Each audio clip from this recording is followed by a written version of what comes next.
Well, it's one for the money, two for the show, three to get ready. Now go get go. Step on the blue suede shoe. What to do when I think I'm my blue suede shoe? Well, you got me down, step on my face, stand among names all over the place. Doing a thing. Well, right, welcome back to the Town Hall. Here we are again. Yeah. 2 years on, exactly 2 years on, in fact. So, another sellout concert at the beginning of the month on September the 1st. Yeah.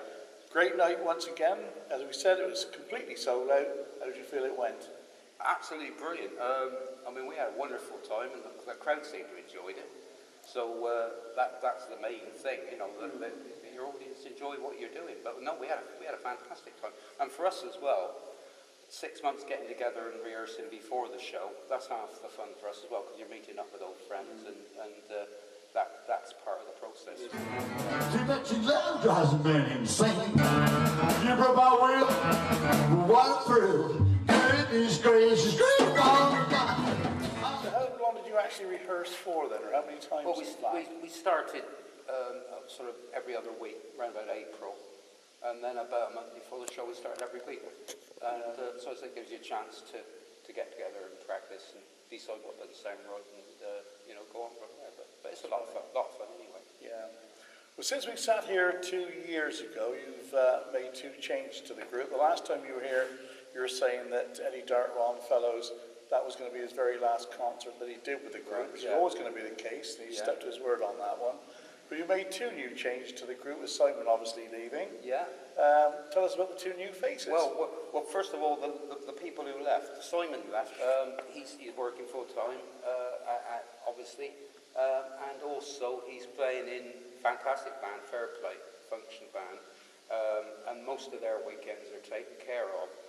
And basically, he's got enough to do without finding extra time. He's rehearsing with them, playing with them, and he hadn't really got time, but he'd enjoy doing it.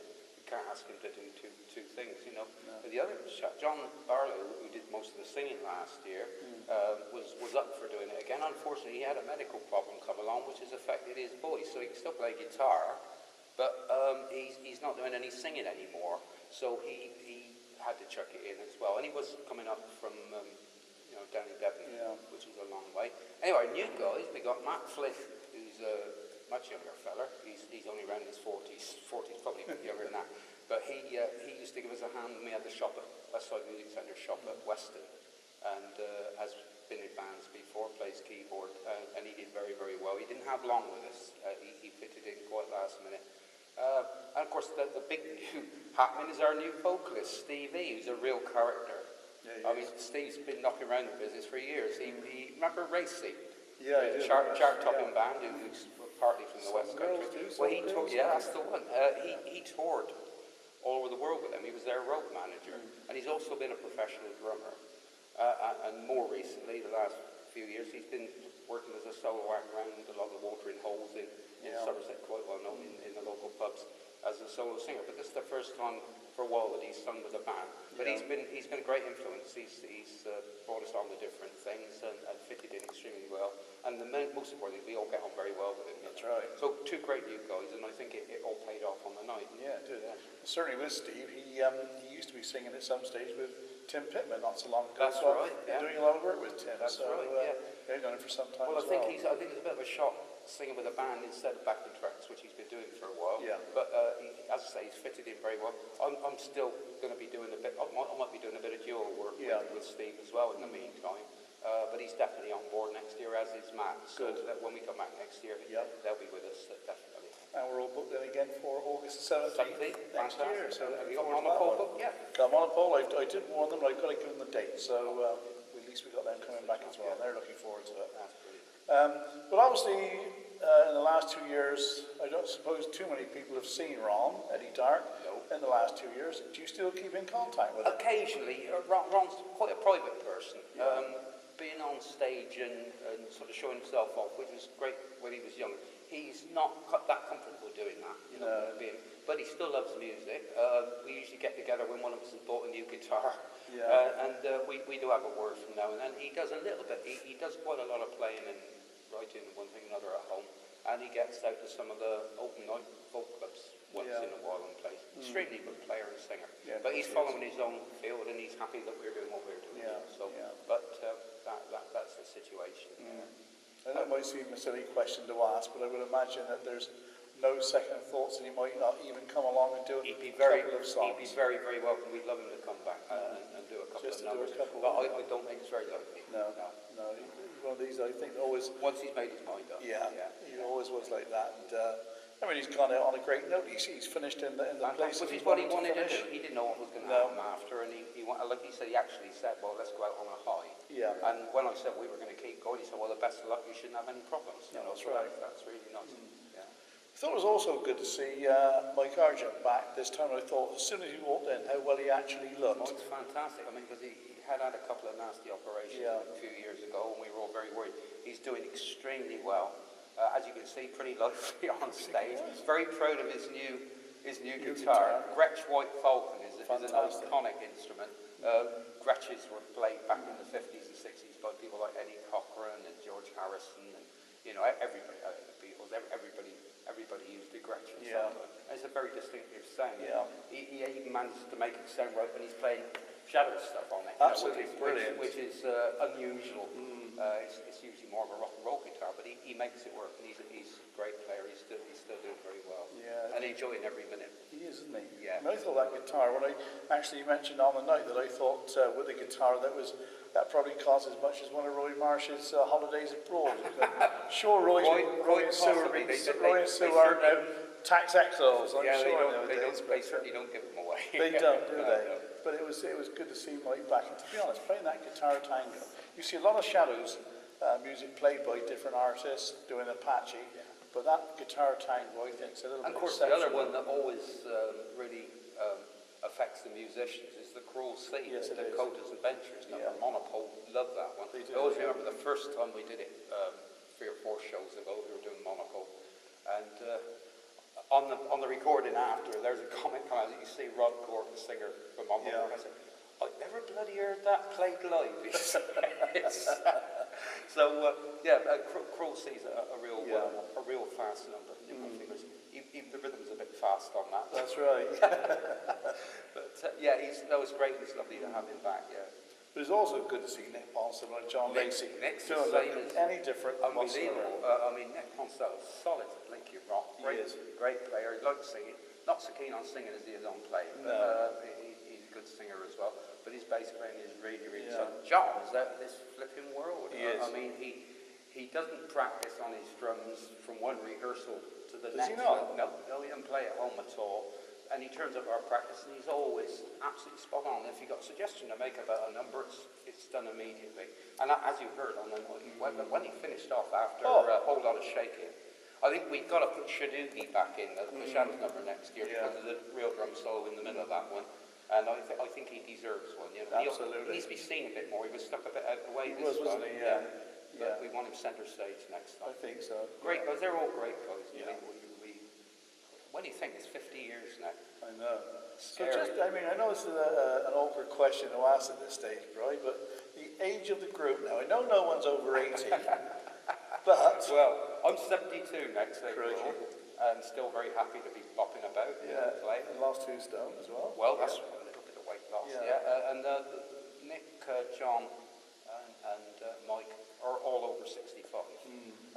Steve's a bit younger, obviously. Mark's quite a bit younger than that. But like I said, on the night, Sandy, I've been somebody a bit younger because they're fit enough to carry the kit in the neck. That's true. That's what you need now, isn't it?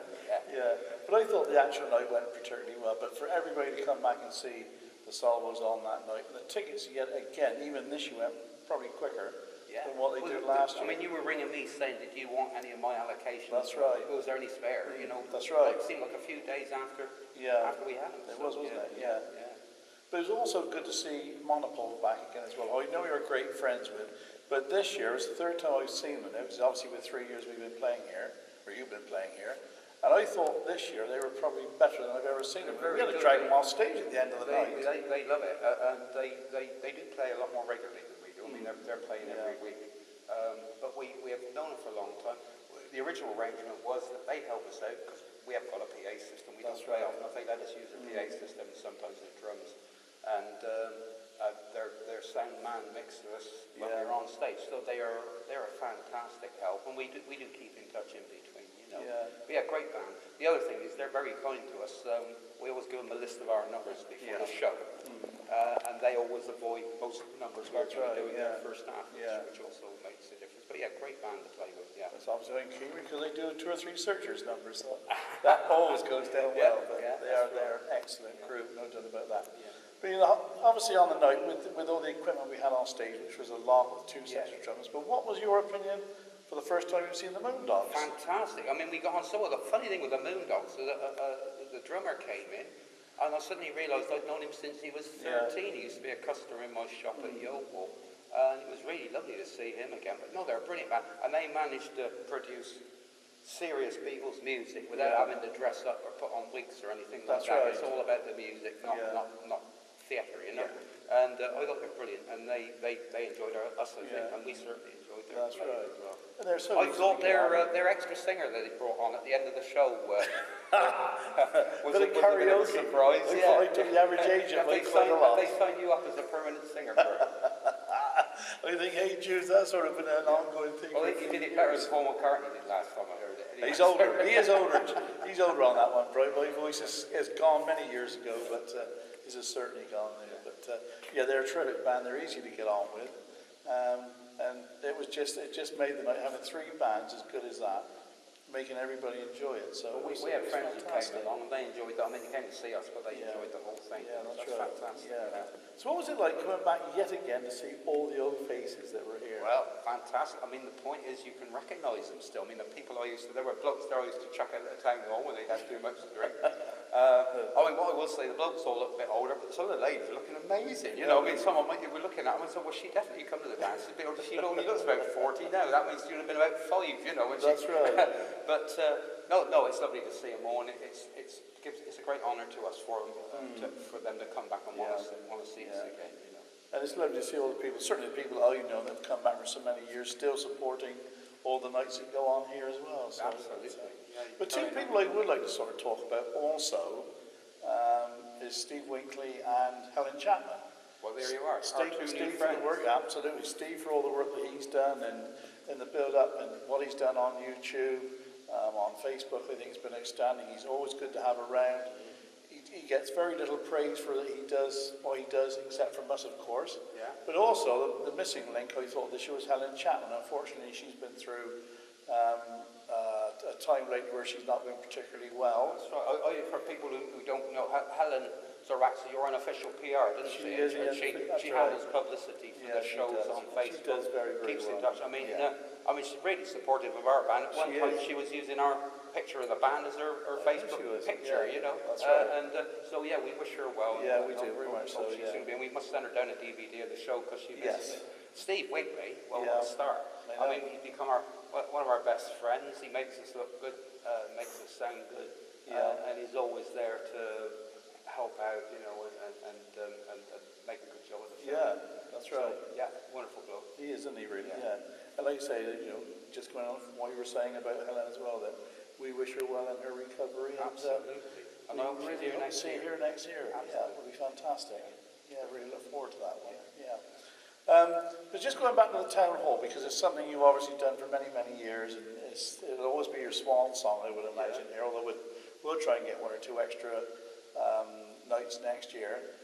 Have you ever thought about doing the theatres, or are you happiest with the groups dancing on the dance floor as they were that night, packed? We're a dance hall band. We're a bit raw, which is how it's meant to be. Yeah.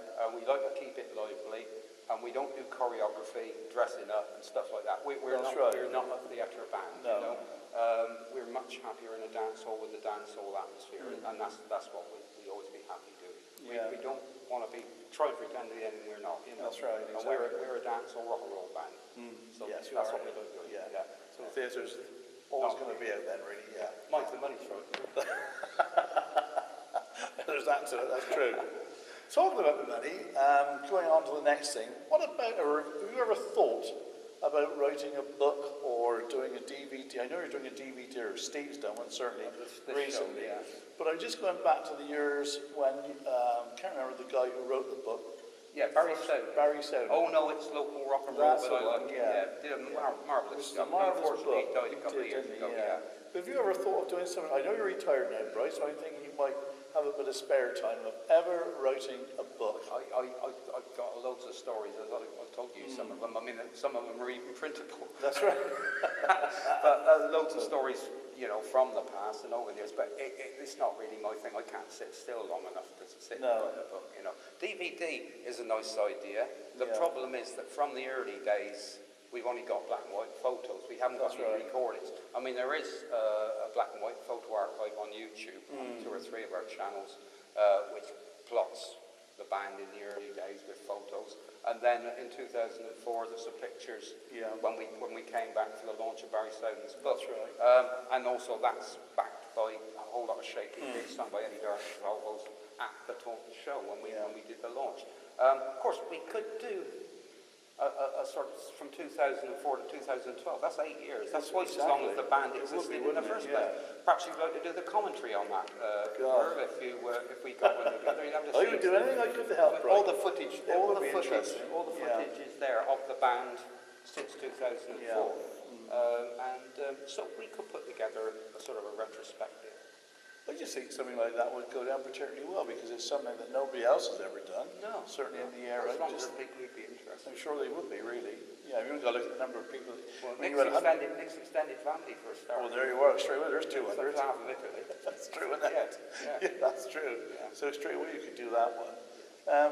And also on the night, which surprised me a little bit, and surprised quite a few others as well, you brought quite a few new songs into the act. Whose idea was that? Well, everybody's. Was it? We've done a very similar show. We've expanded, done a bit longer each time. Yeah. But we've done a lot of very similar stuff every year. And we're going to do it again. We've got to try and do something different. And we'll continue to do that. We're going to change half the numbers for next year because people don't want to keep seeing the same stuff. And some people actually get fed up. I'm sure they don't get fed well, up. some numbers go better. Some go better than others. And we know sometimes some of the numbers don't go exactly how we want them to. People don't realise because the band are professional enough. If somebody does something a bit different, they just follow on through. Right. But it's the sort of thing that we'll get them shouted at in our ears. But we all made slip-ups on the night. I doubt anybody noticed. Sure they did. Nobody mentioned it. But we all have our two kind of in some ways. I will give you an example. Some of the numbers we could have done and didn't do. We do a good version of Walk of Life by Dire Straits. That's true, yeah. But again, I didn't feel that was right for a 60s dance. No. You know, it's out of character. We were doing a party. That's true. We do some other Shadow stuff, Mozart 40. Yeah. It's almost like a classical piece, which we've done. But again, I thought it was a bit too obscure, really, for people who wouldn't have related to it. So we'll kick it around. I mean, the Buddy Holly numbers will probably get changed. One of the Creedence Clearwater Network. Definitely going to do more Rolling Stones. I thought the last time was absolutely brilliant. That one went. So I think it'll be Satisfaction and Brown Sugar or something like that next year as well. So we've got to try and group them in sets of numbers. So we'll definitely have a Rolling Stones set. Perhaps some Kinks next year, do you think? That'd be superb. I'm sure stuff like the Kinks would go down really, really well. I'm sure it would. The British thing seems to, people seem to like. They do, don't they? Yeah. Was there any songs that you've tried since you've decided to have a change that you weren't happy about doing and you won't do again, or not? I mean, the ones we mentioned. I mean, we Blueberry Hill was a nice number, but slow. I mean, if we do slow, we might do Dream or something like that. Or the Everly Brothers next year. That's true. It will all change. The ones I mentioned, Walk and etc. We could have done those, but decided not to on the night. I mean, it's surprising that hour and 10 minutes seems like a long time. 25, 26 songs seem like a lot of songs. But it's surprising how much you got cut out when there's a lot you could want to, you could do. And we didn't do any Eddie Cochran apart from 20 Flight Rock. And we did some Eddie Cochran last year. But it's democratic. We'll all put our ideas in. Yeah, that's right. And then I'll say what they got to do. That's true, yeah. If you put a full set together and of all the songs that you've done, I mean, I know, was it 2 years ago or 3 years ago when you came back for the first time? Yeah. You basically did a 50-minute set. 8 years ago. 8 years ago we came back. Was it? Yeah, 2004. That was when the book launched, and we only did half an hour there. Yeah. Then the following year we did an hour, and then we can do up to about an hour and a half. I was just going to say, Yeah, an hour and a half. we can do 2 45-minute spots. Quite easily, That we can include numbers we've left out. Yeah. The good thing about rock and roll, it doesn't take too long to That's get it true. off. That's true. Yeah. Yeah. But I mean, it's now 50 years since the band got together. Yeah. If you look back over all those years, it's a hard question, admittedly, but what memories have you got of those 50 years? I know the band broke up at one stage, but those 50 years, what were your memories, great memories? Some of my memories are to do with the band, some to do with Glastonbury. I mean, one of my big memories was putting on our first big international act, which was Gene Vincent. Yeah. And the Salvos being the support band. Yeah. I mean, that was an amazing kick, you know. When you're paying a bloke his money that you've seen in films, you know, That's and right. he was famous all over the world. He also had a fantastic run-in with Ernie, the caretaker at the hotel, but that's another story I'll tell you another time. But that was one. Another thing was, of course, the Walls Beat contest. Walls Ice Cream ran a national beat contest. That's right. And we were in the finals. We won the Bristol. Yeah, we won the Bristol Heats.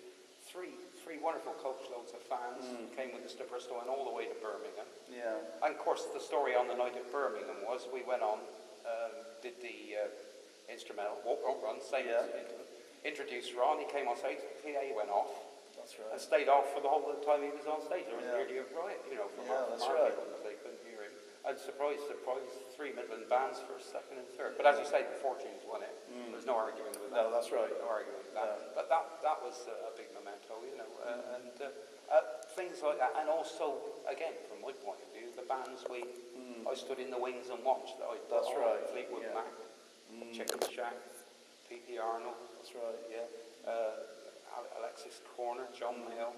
I mean, we had John Baldry. Long John Baldry, of course, with Reg Dwight. That's right. Playing piano, John playing piano for him in the band. I mean, Mel was here twice or 3 times, and the role of people, Clapton, Ronnie Wood, all those people passed through here. That's right. Yeah. And the tickets were like 10 bob, you know, 50 pence. Even Dave D, Dozy. Dave D. We had Dave D when he was Dave D in the Boston. That's right. And they used to come as a support band. They did, didn't they? Because they were Southampton. In fact, did you realise it was the following week they went to Webington on the following Saturday after we played here? Yeah. They changed the name to Dave D, Dozy, Beaky, Mick and There you Tig. go. And then, of course, they had it. And, of course, later we had them back as a chart-topping band. They actually played with Bily J Kramer as a support act here. You know? Exactly. Love Affair. I mean, there was just so many of them. Yeah. You know? So those were the really big memories.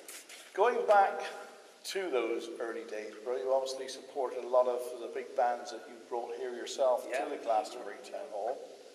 If you look back, who would you say was probably the biggest and best band that you actually supported in those early days? Well, we didn't actually support them, but I know that the group is here watching them. But John Mayall's Blues Breakers were iconic. I mean, they were here a couple of 3 times, and they screwed you to the floor, you know? Yeah. They were so good. Fairly local bands. I mean, Dave D. Dozy McIntyre, they were terrific for performers, even before they were known by that name. That's right. They did a good show. Again, very iconic. P.P. Arnold, who was here, of course, with Nice. That's right. And that was Keith Emerson. They were only a 3-piece, but they made a hell of a sound, you know. But so many people. Alexis Korner, again, was fantastic. And we had one blues night in particular that I think everybody will remember.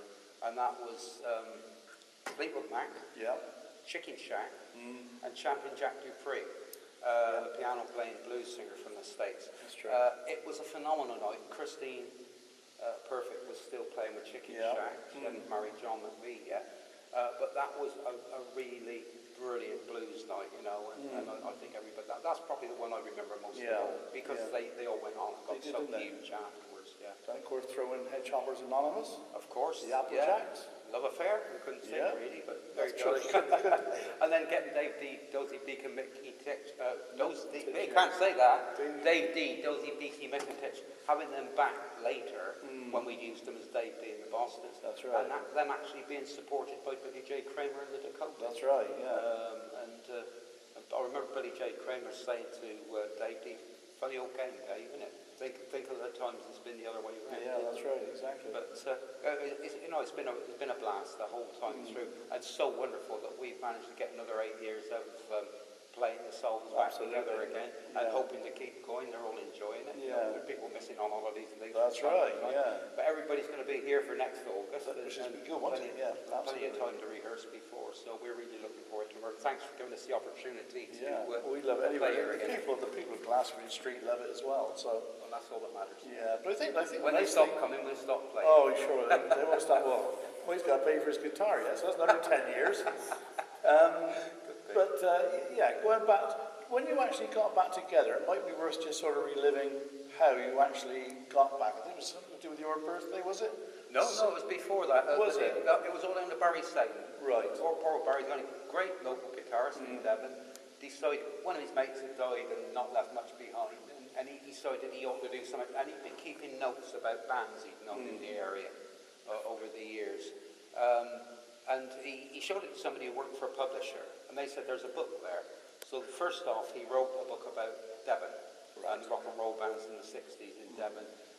And then he came to me in a shop at Taunton and said, I'd never seen him before. He said, I'm thinking of doing a book on rock and roll in Somerset. Showed me the one that he'd done for Devon. He said, would you be interested?